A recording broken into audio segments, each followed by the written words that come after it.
What's up, everyone? So today I'm going to be taking a closer look at Kamatera and breaking down what this cloud hosting platform actually offers, how it performs in real-world use, and who it makes the most sense for. Now, Kamatera tends to fly a bit under the radar compared to some of the bigger cloud names, but the reason people end up considering it is because of just how much control and flexibility it gives you over your server resources. So instead of forcing you into preset plans, you can build exactly what you need, whether that's something lightweight or a more demanding production setup. So in this review, I'm going to walk you through how Kamatera works, what kind of performance you can realistically kind of expect, how the pricing is structured, and the types of projects that this is genuinely well suited for, along with a few situations where it may not be the best choice.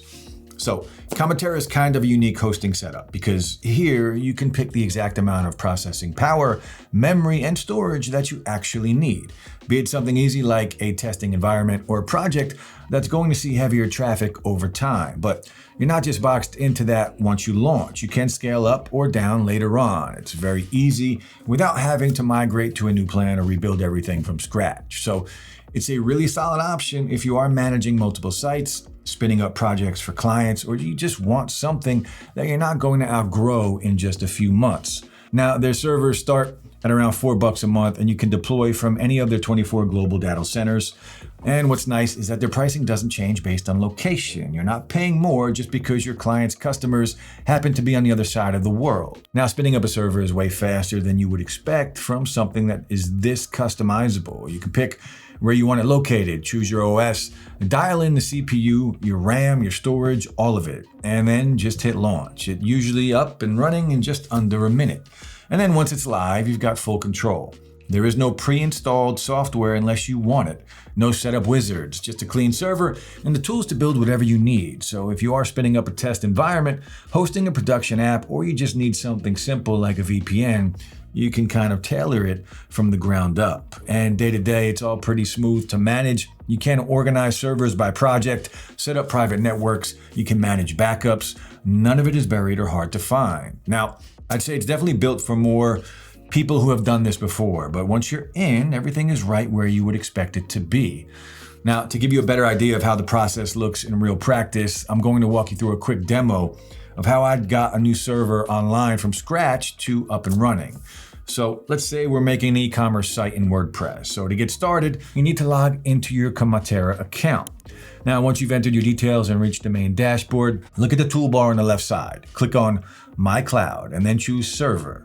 From here, you're going to see Create New Server and hit that button and click it.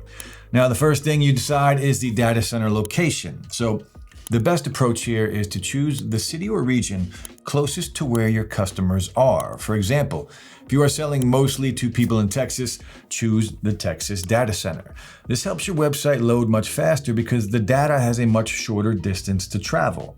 Now, instead of picking a usual OS or operating system, look for the App Images tab, and this is the secret sauce that saves you a ton of time.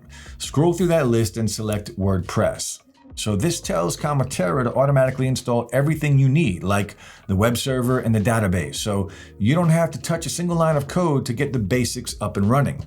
It removes the technical guesswork by bundling the software into just one single click. All right, next up, you're going to need to pick your server specs. So for an e-commerce store, I wouldn't go with the absolute cheapest option because shopping carts need a little extra power just to run smooth. So I would suggest picking at least 2 gigs or 4 gigs of RAM and a couple of CPU cores. You can always scale this up later if your store grows and gets thousands of visitors, which is the beauty of cloud hosting. After you've picked your specs, give your server a name and make sure to follow the instructions to set up the necessary credentials securely, and then click the Create Server button.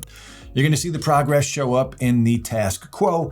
Give it a minute or two to finish, and once it's all done, you can open your server settings and head to the Overview tab. So copy the public IP address you see there and paste it into your browser. You'll be greeted by the WordPress setup screen. Now from here, you can proceed through the WordPress prompts to finish your setup. Once everything is linked and ready to go, you're free to add any plugins that you would like. If you want to build a store, just head to the plugins section, search for WooCommerce, and you can easily convert your site into a fully functional online store.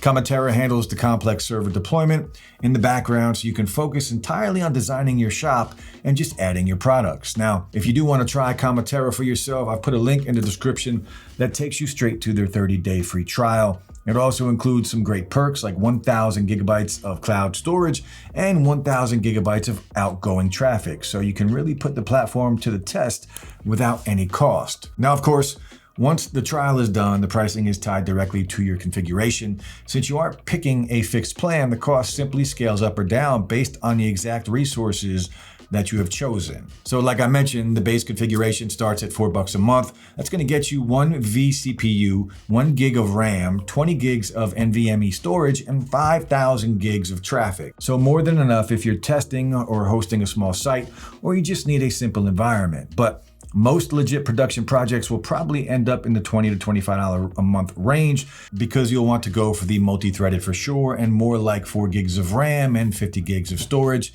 just to be safe. And you can choose whether to bill it per hour or per month, depending on what makes more sense for your project. Now, if you end up overshooting, it's not going to bankrupt you. Bandwidth overages are 1 cent per gig. Extra storage is 5 cents per gig. You're going to get 1 IP included by default, and honestly, unless you're running something with a ton of traffic or weird edge cases, that's usually all you're going to need. And if you'd rather not handle things like firewall configs or OS updates yourself, they do offer managed support. Now, their pro tier is $50 per server and takes care of the basics, but the premium plan runs closer to $150 per server, and it's for projects that can't afford to go down. You get faster response times, load balancing help, and direct access to their network team if something actually breaks. It is definitely overkill for most setups, but if you are running something serious, it's nice to have that kind of backup. Now, all the servers on Kamatera run on high-end Intel Xeon Gold processors, utilizing the newer Ice Lake generation architecture, so apps do load quickly, pages feel snappy, and things like databases or back-end tasks do run more efficiently, especially if you are working with larger sites or more active users. And it's all NVMe storage across the board here, so no old school hard drives and no slower SATA SSDs. Whether you're running backups, caching user sessions, or just handling a bunch of little reads and writes, performance is always going to hold up. Now, they've also put a ton of thought into redundancy. If a power line drops or one part of the system has an issue, your server doesn't just go down, it keeps running while the system reroutes around it. Bottom line, this is hardware that's built to stay fast and stable, even under pressure. And once you've got real users on your site, that's what matters most. So in terms of server types, Kamatera gives you a few different options depending on what you're trying to run.